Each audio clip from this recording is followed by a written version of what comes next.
The Scarecrow was now the ruler of the Emerald City, and although he was not a wizard, the people were proud of him. "For," they said, "there is not another city in all the world that is ruled by a stuffed man." And so far as they knew, they were quite right. The morning after the balloon had gone up with Oz, the four travelers met in the throne room and talked matters over. The Scarecrow sat in the big throne, and the others stood respectfully before him. "We are not so unlucky," said the new ruler, "for this palace and the Emerald City belong to us, and we can do just as we please.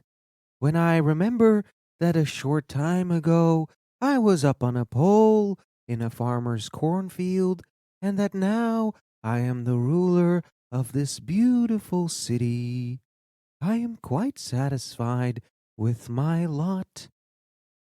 "I also," said the Tin Man, "am well pleased with my new heart, and really that was the only thing I wished for in all the world."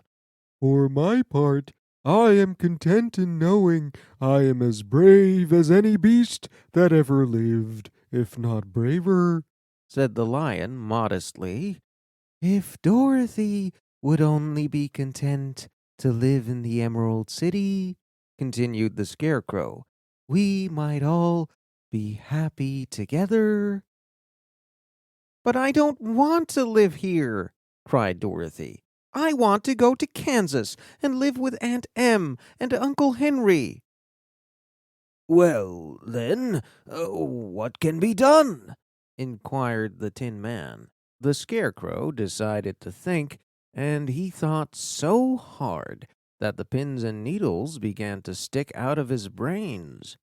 Finally, he said, "Why not call the winged monkeys and ask them to carry you over the desert?" "I never thought of that," said Dorothy joyfully. "It's just the thing. I'll go at once for the golden cap." When she brought it into the throne room, she spoke the magic words, and soon the band of winged monkeys flew in through the open window and stood beside her. "This is the second time you have called us," said the Monkey King, bowing before the little girl. "What do you wish?" "I want you to fly me to Kansas," said Dorothy. But the Monkey King shook his head. "That cannot be done," he said. "We belong to this country alone and cannot leave it. There has never been a winged monkey in Kansas, and there never will be, for they don't belong there. We shall be glad to serve you in any way that is within our power, but we cannot cross the desert. Goodbye." And with another bow, the Monkey King spread his wings and flew away through the window, followed by all his band. Dorothy was ready to cry with disappointment. "I have wasted the charm of the golden cap," she said, "for the winged monkeys cannot help me."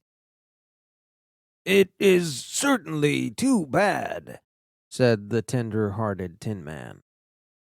The Scarecrow was thinking again, and his head bulged out so horribly that Dorothy feared it would burst.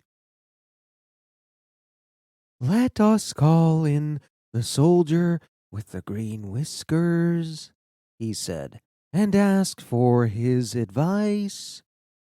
So the soldier was summoned, and entered the throne room timidly. For while Oz was alive, he never was allowed to come farther than the door.